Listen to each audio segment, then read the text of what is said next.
I could think about this, but I'm just gonna talk because that's how I do my videos, and I feel like it's better when I'm just fucking talking. All right, ready, set. What's going on, guys? Joey Francis here, Flex Training Systems. Today we're gonna be talking about some like inner like self-identity type things. Why do you compete, right? The reason why I was inspired to make this video is because we had the split coming up, or the suspension of USAPL from the IPF, and if you look at like the things that are being said, the narrative out there is kind of like, oh, it's not that big a deal, guys. Look, we could just do these pro meets, right? Pro meets, you have like, I don't know, imagine you're gonna have circuit, different levels, you can win money along the way, whatever, right? Some kind of tournament structure, right? And I think there's potential there. There is potential there. We don't want to write it off. But when I say this, I'm thinking about like how the UFC kind of does things. Unfortunately, powerlifting does not have anywhere nearly remotely close to that kind of money. So I don't know if it would ever get to that level. But the reason why at the moment I feel like just saying, oh, it's not a big deal, you guys can just do the pro meet, is kind of like a short-sighted thing to say. Is because if you are a world level lifter, then I believe that you're probably going to gain the most, not only in terms of personal fulfillment, but personal fulfillment among other things is probably going to be for you at the world level, right? So you're going to want to compete internationally, because when you win an legitimate international competition, you can say that at this moment in time, I am the #1 human on Earth at this point in time. There is not another person that could defeat me at what I just did, right? You are hyper specialized, hyper focused to be the best at that weight class in that division, right? And so, I'm just saying that, and some of you that just might not sound like shit, and to some of you, you're gonna get it, right? Because to get to that point, like, that is the dream. When a kid hits me up in the past like 5 years, like every kid that's hit me up, it's like, even before that, it was one day I want to be IPF champion, one day I'll be IPF champion, whatever, right? That is gonna get a little bit disrupted temporarily, I believe. Unless you are someone that has the ability to lift at the highest possible level, you may not be able to understand or relate to what I'm saying, and I understand that. I also wanted to bring up the discussion of like money and like lifting for money and things like that. And what I'm about to say is it's gonna be hard for some people, because they don't they've only ever like lived life with the perception of, I need to obtain a job so I can obtain money so I can survive, right? They aren't in a position. I mean, not everybody. Everybody's got a different scenario, but I feel like most people's thing is going to be like, like money is obviously a very valuable thing and they want to obtain it. I tend to be of the mind that, thank you for the follow. I tend to be of the mind that money is a tool, and it is something that can be exchanged for things that you want and need, but on its own, it doesn't necessarily have any like substance or weight. It could be, to most people, like just regular people, I feel like if you have a lot of money, they're gonna have a certain preconceived notion about you. They're gonna think you're a certain way. They're gonna assume things about you. They don't know the struggles that you went through. They don't know what you had to do to obtain it. They're just gonna be like, oh, this person's like rich, or maybe because you have money, that will give you that will think that they should listen to you, because you have something that they feel like they need. But I can tell you right now, I've recently been a part of some communities where people are like infinitely richer than me, like infinitely, right? And they will all tell you, most of them will tell you that it's not about that. Like, if they thought it was about the money, and then once they obtained money, they got like really sad because now you just like, you spend your life trying to get this thing, and then once you get it, what do you have? You know what I mean? Now, if you're doing something passionate, right? Hopefully you do something in life that you really enjoy. Um, on the way to this thing that you thought you needed, you made a lot of relationships, you or made a lot of friends, built a lot of relationships, and you made like you kind of make like a community, right? When I go to zoo, like we have our regulars there, we build like a community. You know what I mean? We call it the homies. I know everybody that's there. You know what I'm saying? When I go to nationals or certain meets or whatever, and I see Ashton or I see, just the guys that I've been through the sport with like forever, it's like I could be myself with them and I know them and we have common interests and everything's chill. You know what I'm saying? It's a community that you're building while pursuing, becoming a better power lifter. It's something about like I experienced this in football. A lot of military guys experience this. Um, Cops, I know a lot of cop friends that do this, or they get this where like you're going through something with people around you, and without even speaking, you guys have a relatability, right? Or when you see somebody from your culture or something like that. You know what I'm saying? I was kind of a little bit of an outcast with that because I was in terms of culture because I'm Italian, but I grew up in a like heavy like minority environment, and I just like I never really saw anyone as like I didn't even see color or anything like that. We're just all together, like we're just all people. I basically was like I grew up in like Hispanic households because all my friends were like Hispanic, so there's like a certain smell that you smell and you're like, damn, someone's cooking some flames up in there. But anyway, um, you start to get like comfortable with that person. You get comfort in like things that you're familiar with and stuff like that, right?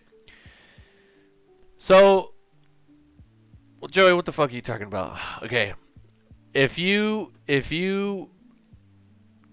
just think that lifting is about money, that's crazy because powerlifting is like relatively expensive entry level to get in. You got to buy like a lot of equipment. You have to pay for everything, unless your school kind of sponsors it for you. And there isn't really that much money to win unless you're willing to put things into your body and like really sacrifice a lot to try to win money. I would say there's the untested side of lifting has like a lot of money meets, right?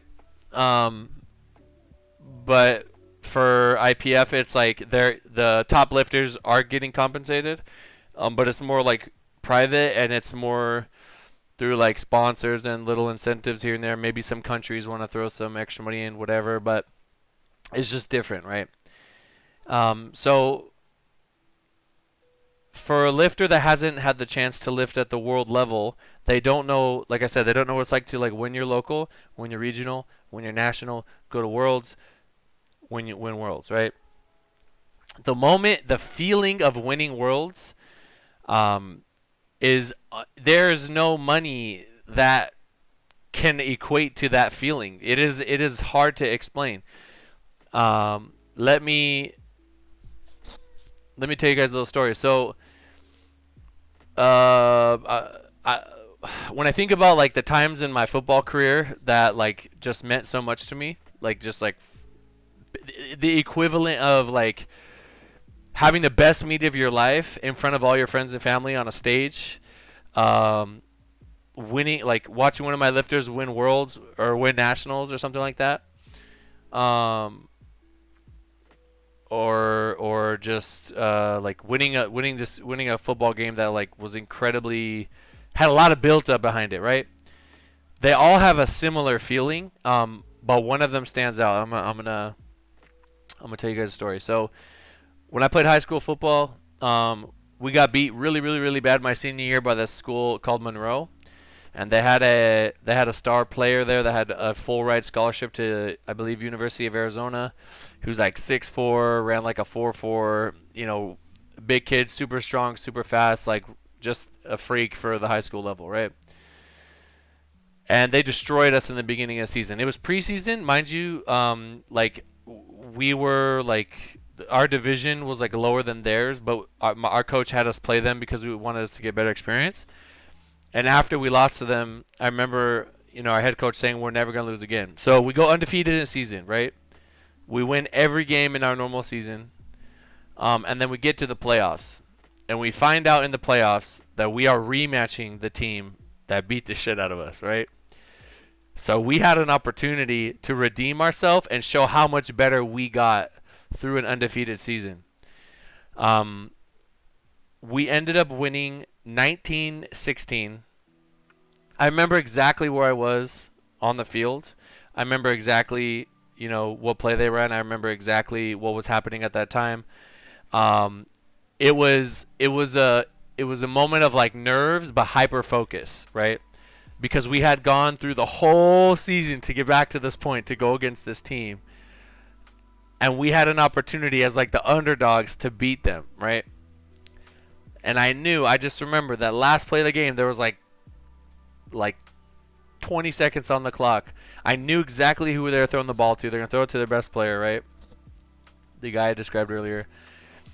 And I just remember everybody played their assignment. They throw them the ball. We shut them down. The clock runs out and we win. And like that feeling of just everything that you went through, and like how them beating you was like the catalyst to you just evolving and becoming this beastly team. It is an incredible experience, and I couldn't put money on it. I cannot think of a monetary value that I could accept that would erase some of the good memories that I have from my life. I can't. I don't. I'm so thankful for that memory and that experience, right? When it comes to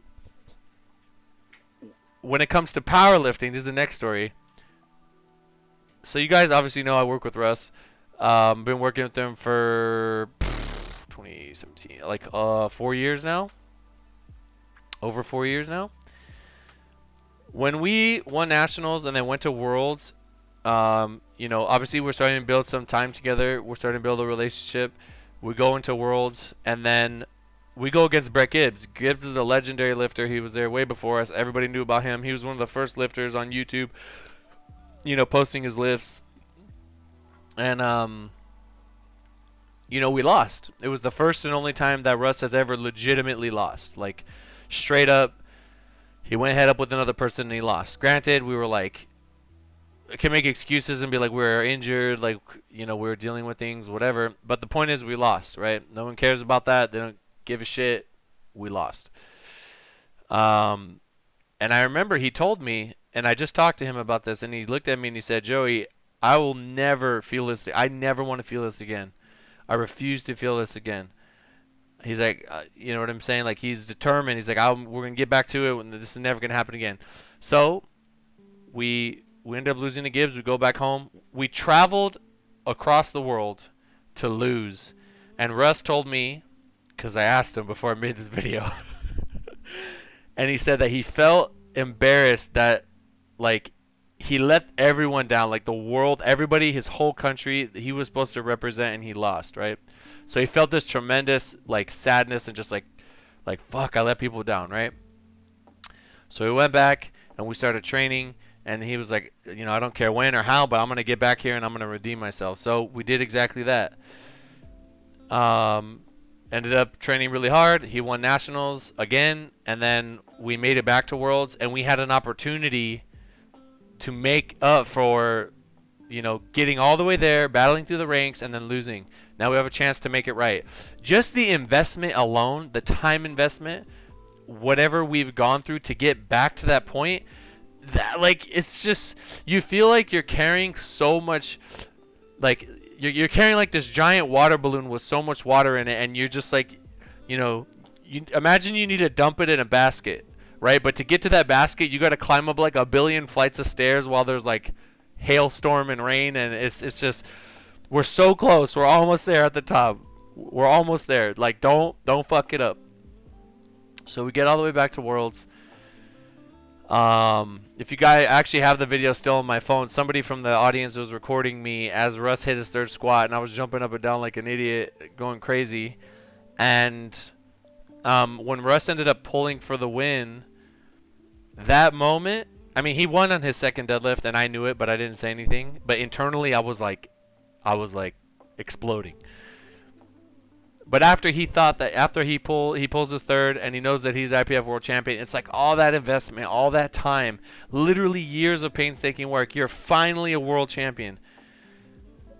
I don't even care how much money we would have gotten at any other meet, at Arnold, random Arnold. You know what I'm saying?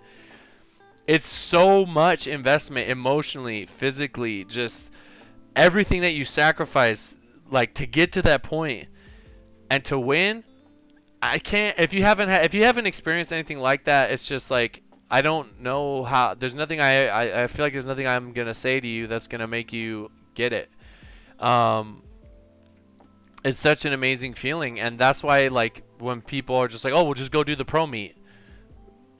There's nothing the pro meet is gonna give out that's gonna equate to. I mean, I don't know that. Maybe they make an amazing tournament structure, and they give out like a shit ton of money, and it's just this incredible thing, and we get lifters from all over the place to do it, and it becomes like this amazing, huge thing, kind of like how, if you guys look at the UFC, they have a lot of fighters from all over the place.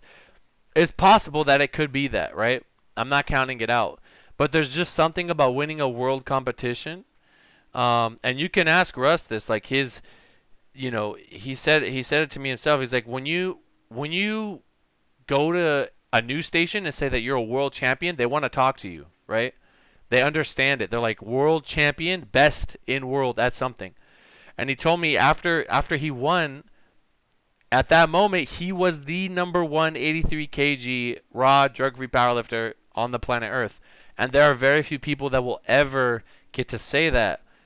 It's like saying if you could tell an Olympian if they would ever like trade in their experience at the Olympics for an amount of money, right? Maybe some would, maybe some wouldn't. But I just feel like if you're super passionate about what you do, and you put your whole soul into something, you're not gonna do it for money. Which kind of brings me to what I'm gonna transition into. But really quick, I wanted to talk about community. Well, we kind of did.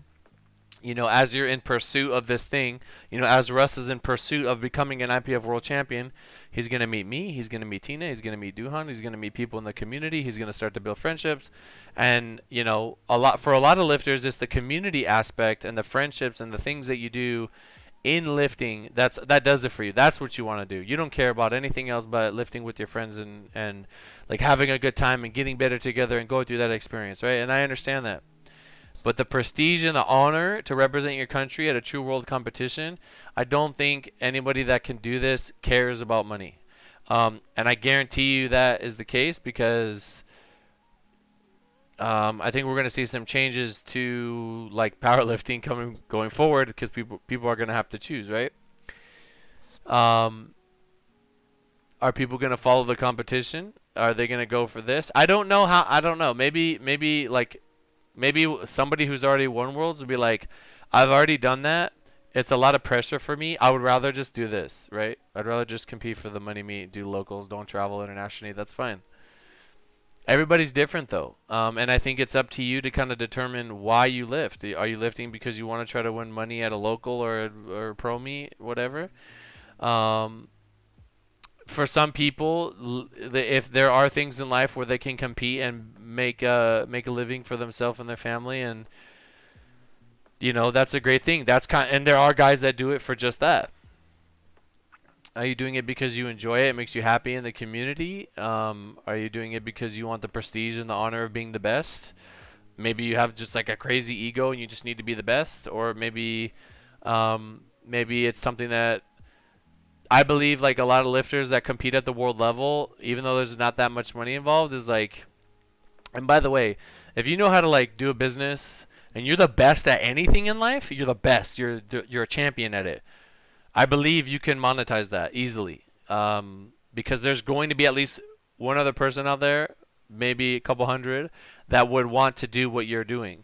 But you got to have a personality. You got to be able to, engage people and make them like be relatable. And there's a lot of things that are complicated. Some people have no personality, and they're like really, really good at stuff, and they generate some following. But the hard part I feel like is being good. I mean, I say that, but there's some people that are just like a brick, and they can't like get anyone's attention.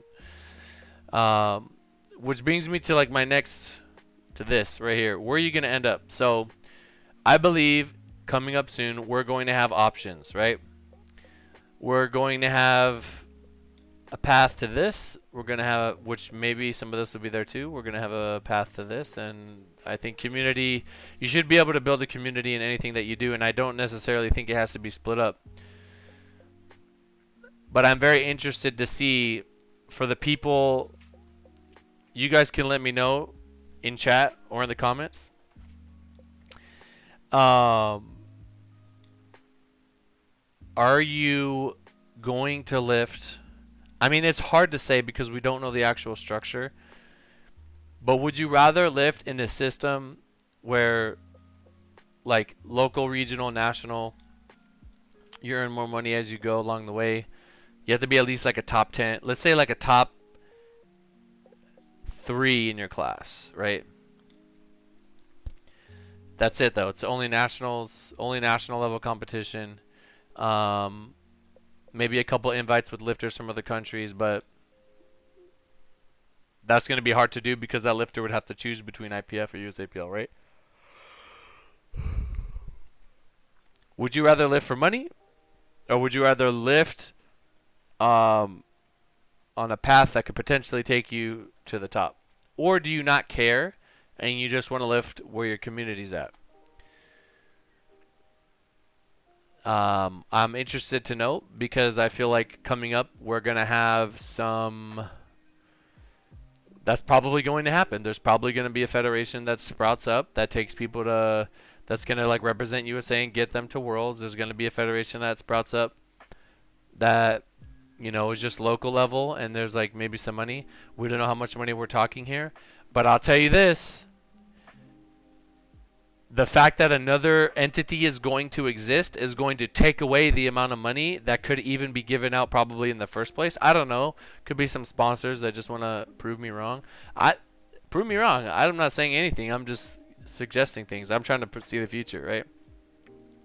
So it's going to be very interesting to see where people end up. If this new IPF federation pops up and everybody, you know, and let's say 30%, 20% of the lifters go to it, that's 20% potential less money, you know, that could go into whatever prize pool they were thinking of, right? I think. So I think there's going to be a lot of social and structural changes to powerlifting, right? Because at nationals, when you go to nationals, we know who the big names are. We know who, you know, the top lifters are, and we're going to be watching them and things like that, right? But now you just like taking off the whole top of that, a lot of the top of that, and you're putting them somewhere else. There's going to be some lifters that follow them. There's going to be other lifters that, you know, what I guarantee you this right now. I know of one lifter in particular. I'm not going to say his name.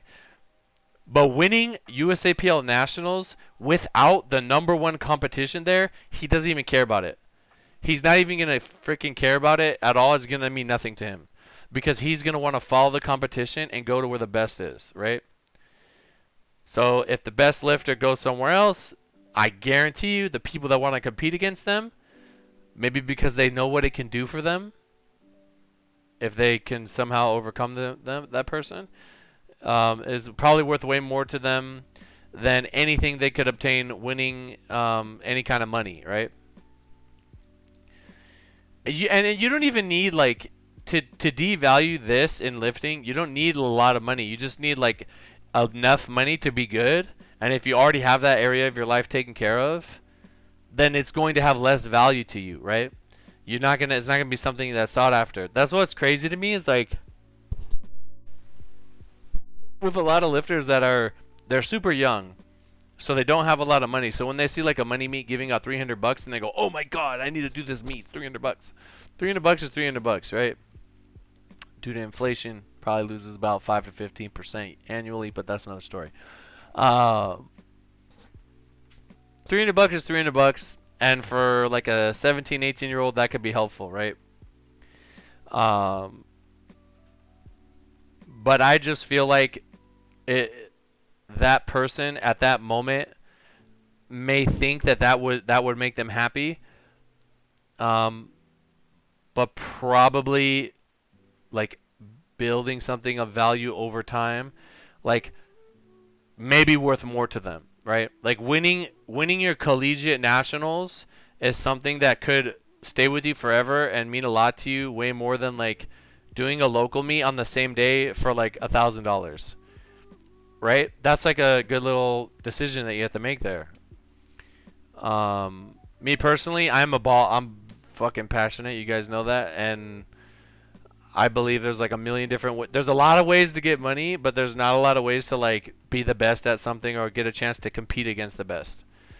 Um, you know what I'm saying? So I think there's gonna be a lot of social and structural changes. We're not gonna have the same dynamic of lifters. It's gonna be split up quite a bit, and I think it's gonna be very surprising how many people end up jumping ship or not. Right? I think it's gonna be super interesting. This time that we're in right now and these months coming up, I think is the most like one of the most transformative times. Um, like if you look at the timeline of powerlifting, it's like there's geared lifting, and then there's like, drug testing, and then there's like raw lifting, and then after raw, it's like that was a huge thing. Holy shit, raw lifting, and then raw built up, and now the split, right? The biggest federation splitting, and all these changes. There's going to be more competition. Um, they say absolute power corrupts absolutely.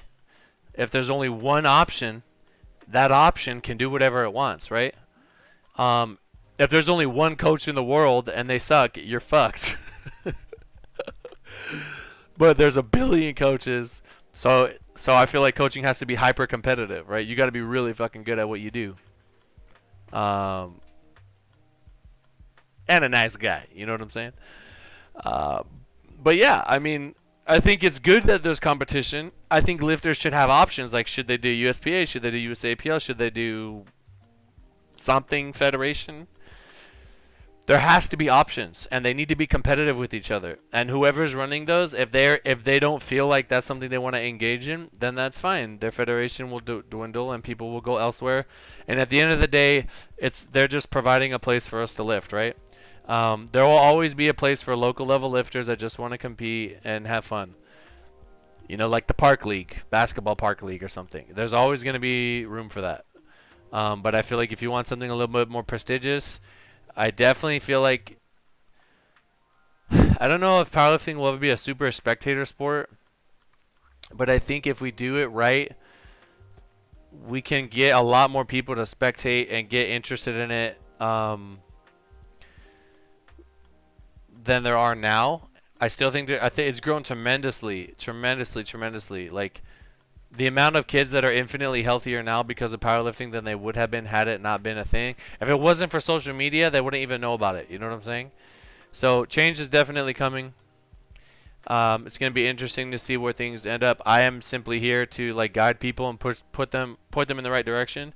For your level, I think you should lift here. For your level, I think you should lift here.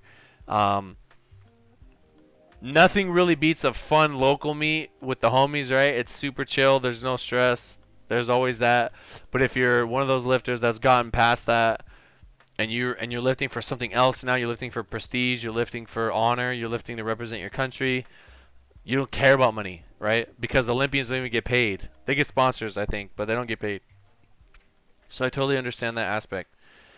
Um, yeah, a lot of people like sent me DMs and were responding to my story that I posted the other day, and they said if you're lifting for money, you're doing it for the wrong reasons. Yes, absolutely. There's like not a lot of money in lifting from directly winning, but from monetizing your journey or providing a service. There is money to be made, and I believe that the values and the lessons that people learn through the process of getting stronger and like going through lifting and having somebody guide them is incredibly valuable. I've had lifters tell me all the time that the friendships that they've built and the things that they've achieved is worth way more than whatever the little fee is that they pay every month to have a coach or whatever, just to be a part of a group or something like that. So it makes me super happy being who I am, seeing like two lifters that I know were not friends come to Flex and become friends because they're on Flex, and now they're like homies now. You know what I mean?